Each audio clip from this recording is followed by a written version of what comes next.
Assalamualaikum warahmatullahi wabarakatuh. Sallallahu ala nabi, ya sayyidi ya Rasulullah. Selamat datang di cerita dan makna hidup, sebuah ruang untuk menyelami makna, melalui suara yang bukan sekadar suara, tapi pantulan nurani, salah satunya dari surat Al-Baqarah, tentang kita yang ingin pulang, tapi sering tersesat di jalan. Sahabat, ini bukan tentang siapa yang lebih suci, tapi tentang siapa yang masih mau mendengar. Suara-suara dari langit yang turun dalam bentuk ayat, dan kita yang terus mencari jalan pulang dalam diam dan renungan.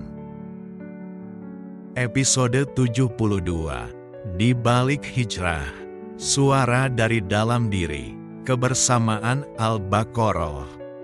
Malam tak pernah bersuara, tapi hati manusia bisa menjerit tanpa terdengar. Itulah aku, malam itu sunyi, tapi pikiranku gaduh, tapi tak satu pun tahu, aku retak dari dalam. Aku bukan kehilangan arah, aku kehilangan rasa. Sampai satu malam aku menemukan kalimat itu, bukan dari motivator, bukan dari buku sukses, tapi dari sebuah lembaran tua yang hampir kutinggalkan. Zalikal kitabul la raiba fihi, hudan lil muttaqin. Kitab ini tidak ada keraguan di dalamnya, petunjuk bagi mereka yang bertakwa. Apa itu takwa? Siapa yang muttaqin? Hatiku tak paham, tapi jiwaku tertegun. Mungkin ini bukan tentang tahu, tapi tentang kembali. Terang yang membutakan. Quran Surat Al-Baqarah 120, tentang orang beriman, kafir, dan munafik. Aku hidup dalam terang, tapi buta. Aku lelah menjadi baik hanya di luar. Aku ingin damai dari dalam, seakan segala pengetahuan kupunya, tapi hati kosong. Perumpamaan mereka seperti orang menyalakan api, lalu Allah hilangkan cahayanya. Terang yang bukan dari Allah, namun seperti kilat. Hanya sekejap, lalu gelap lebih pekat dari sebelumnya. Aku melihat diriku dalam cermin surat ini. Kadang beriman, kadang kafir, lebih sering munafik. Aku bicara soal kebaikan, tapi hidup dalam keraguan. Aku berdoa tanpa rasa percaya. Kata mereka, yang penting terlihat baik. Tapi Allah tak tertipu oleh wajah, sebab yang dilihat adalah apa yang tersembunyi di balik dada. Dan dada ini sempit, seperti dipenuhi kabut pekat yang menyembunyikan kebenaran yang kutolak. Bukan dengan terang-terangan, tapi lewat bisu yang terus berulang. Mungkin inilah kekafiran yang tak kentara. Saat hati enggan jujur bahwa ia telah menjauh, tapi tetap menuntut cahaya.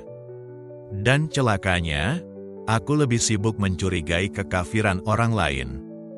Padahal sesungguhnya, ia telah lama menetap dalam diriku. Ada yang lebih menyedihkan dari dosa, yaitu ketika dosa tidak lagi terasa salah.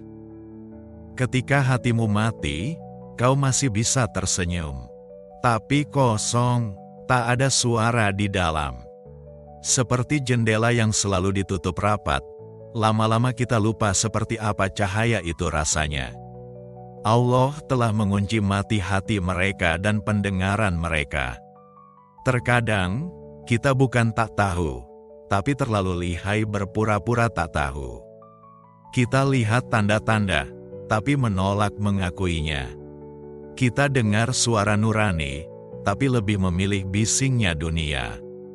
Sampai lama-lama, suara itu tidak lagi terdengar. Bukan karena hilang, tapi karena kita sendiri yang mematikannya, perlahan tapi pasti. Hati dibiarkan lapar, tapi dipaksa kenyang oleh validasi dan pujian. Mata melihat tapi tak menangkap makna.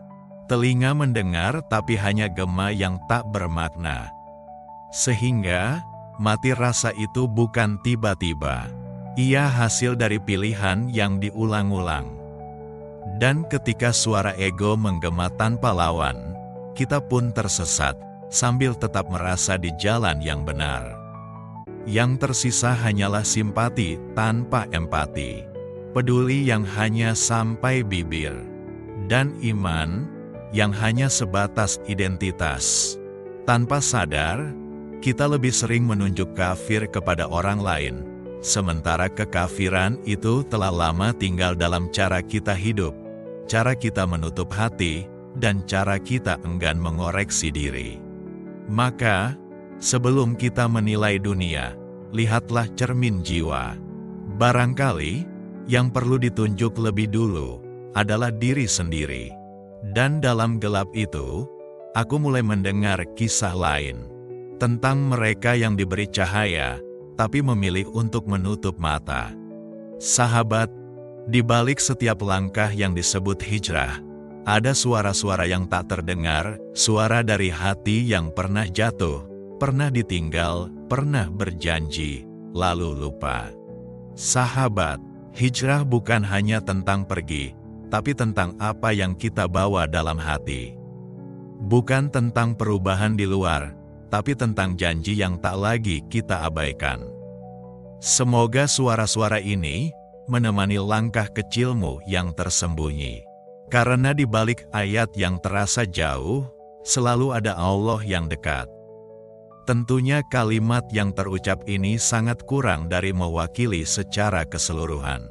Karena tidaklah cukup jika lautan dijadikan tintanya, ranting-ranting dijadikan penanya, dan daun dijadikan kertasnya. Banyak kekurangan dan kesalahan, untuk itu, mohon maaf yang sebesar-besarnya. Sampai bertemu di episode selanjutnya, di Cerita dan Makna Hidup, tempat di mana hati pulang, melalui kata, makna, dan suara yang menyentuh jiwa. Sahabat, suka dengan ini? Tulis di kolom komentar, bagian mana yang paling menyentuh jiwamu. Bagikan ke sahabatmu yang sedang dalam perjalanan hijrah, atau yang mungkin sedang ingin menyerah. Klik tombol subscribe dan aktifkan lonceng untuk episode selanjutnya. Dukung ini dengan like, komentar, dan doa. Karena dari hati, kembali ke hati. Subhanakallahumma wa bihamdika, asyhadu alla ilaha illa anta, astagfiruka wa atubu ilaika. Wassalamualaikum warahmatullahi wabarakatuh.